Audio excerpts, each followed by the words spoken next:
燈，一個暖到入心，一個潮到唔敢跟。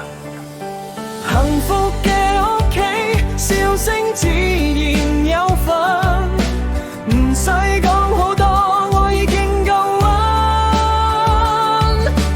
破碎嘅屋企，沉默變成習慣，想關心但講出口，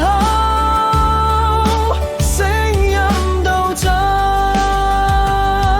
返到屋企，門開咗但冇人傾，同一張梳化坐到好似三條平行線，一句普通問候都變到好尖，小朋友捉緊拳頭，喊都唔敢浮現，掙扎用情緒當武器，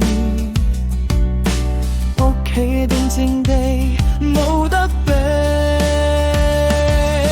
幸福嘅屋企，笑聲自然有份，唔使講好多，我已經夠溫。破碎嘅屋企，沉默變成習慣，想關心但講出口，聲音都真。朝早有人叫起身，夜晚有人漏盞燈，飯台有傾訴，有怨都仲有擁吻，困難嚟時一齊品低心結嘅重溫，唔係冇裂痕，只係願意修補每一分。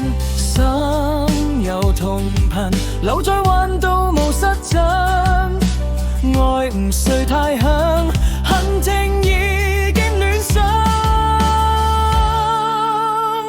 同一個哭聲，可以鑄成天堂或者冰清，唔係人人完美，但有人肯留低去修補傷痕。真正嘅屋企唔係無真無缺無風無陣，係世界衰散時仲有人同你講有我喺度，唔使驚。